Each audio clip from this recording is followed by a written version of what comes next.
Squid Game episode 4.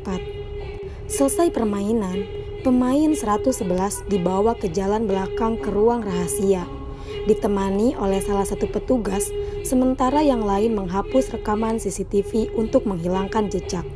Sepertinya mereka memiliki misi terselubung.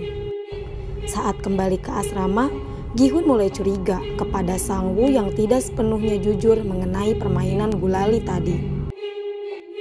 Saat ini hadiah uang yang terkumpul adalah 34,8 miliar won. Setelah bermain, para pemain diberi makan. Makanan yang diberikan oleh petugas sudah pas dengan total para pemain. Tapi preman Doksu dan kelompoknya melanggar aturan. Mereka memakan 2 porsi sehingga membuat 5 pemain tidak kebagian makanan. Salah satu pemain marah dan bertengkar dengan preman Doksu hingga tewas. Para petugas hanya melihat saja, tidak peduli. Satu-satunya hal yang berubah adalah celengan besar. Karena pemain yang sudah tewas itu membuat celengan itu bertambah 100 juta won. Sekarang, mayat-mayat yang telah tewas dibawa ke tempat Junho berada. Junho sekarang menjadi supervisor karena topping persegi yang kemarin diambil. Ternyata pemain 111 bertugas membantu para staf agar dia dapat bocoran permainan apa yang akan dimainkan selanjutnya. Dia diberitahu bahwa pengurangan jatah adalah bagian dari permainan, agar membuat para pemain saling menyerang dan menyingkirkan yang lemah. Bocoran itu selalu ada di dalam makanan yang akan ia makan. Strategi yang dibutuhkan untuk permainan ini adalah bergabung dengan tim terkuat. Oleh karena itu, dia memilih kelompok Doksu.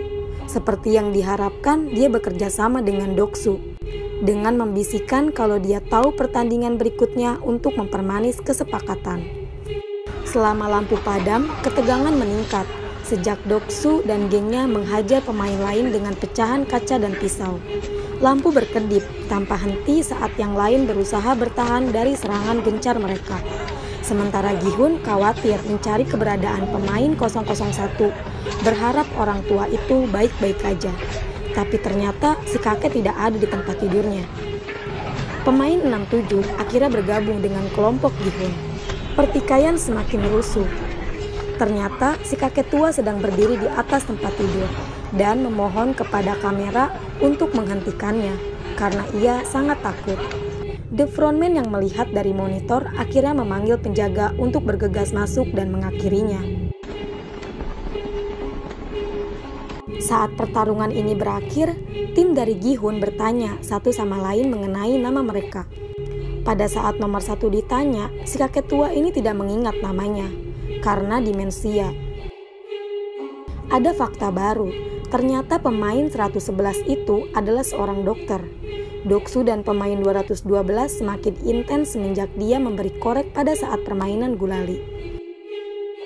Mereka juga nina-ninu di toilet. Sementara itu, di tempat lain Junho menyadari bahwa pria yang batuk di sebelahnya sebenarnya memberikan kode Morse yang mengartikan nomor 29, yang artinya itu adalah ruangan yang sedang ia tempati. Si kakek tua itu tidak tidur semalaman karena dia takut akan terjadi perkelahian lagi. Dia tidak bisa membantu apapun di kelompoknya selain berjaga semalaman. Permainan ketiga segera dimulai. Para pemain harus membuat tim 10 orang. Mereka memiliki batas waktu 10 menit. Karena si dokter udah tahu jenis permainannya, sehingga Doksu mencari pria-pria yang kuat untuk timnya. Sehingga ia mengeluarkan si pemain 212. Gi-hun sudah memiliki 5 orang. Sang-woo berpendapat harus mencari pria untuk sisanya karena di dalam timnya sudah ada 1 wanita dan kakek tua. Sehingga masing-masing ditugaskan mencari 1 orang. Namun 67 mendapatkan wanita lagi, dan si kakek tua tidak mendapatkan siapa-siapa, sehingga pemain kurang 1. Mau tidak mau, tim Gi-hun akan menerima orang buangan, yaitu 212 yang telah dibuang oleh Doksu. Ternyata jenis permainannya adalah tarik tambang yang dilakukan di atas, di mana yang kalah akan jatuh dan mati. Yang pertama melakukan pertandingan adalah tim Doksu dan tim 7, di mana Doksu semuanya pria kuat, sedangkan tim 7 tidak terlihat kuat karena ada beberapa pemain wanita. Hal ini membuat tegang karena mempertaruhkan nyawa mereka.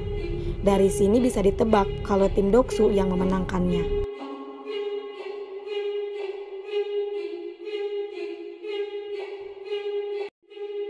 Selanjutnya, tim Gi-hun dan tim 5, di mana tim 5 ini semuanya pria.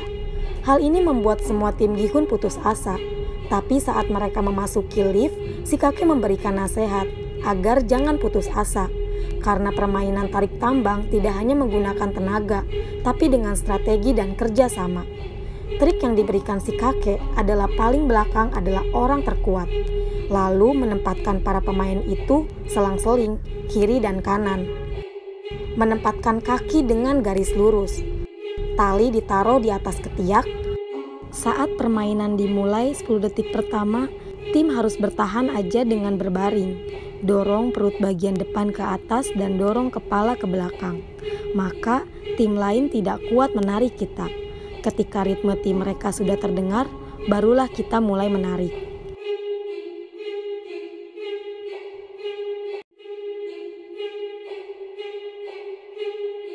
Tapi sepertinya tim Gi-hun sudah di ujung tanduk. Kematian sudah menantinya. Namun Sang-woo memberi saran yang sangat gila. Dia menyuruh timnya untuk maju 3 langkah agar tim lawan terjatuh. Dan film pun bersambung. Sampai bertemu di episode 5. Bye-bye.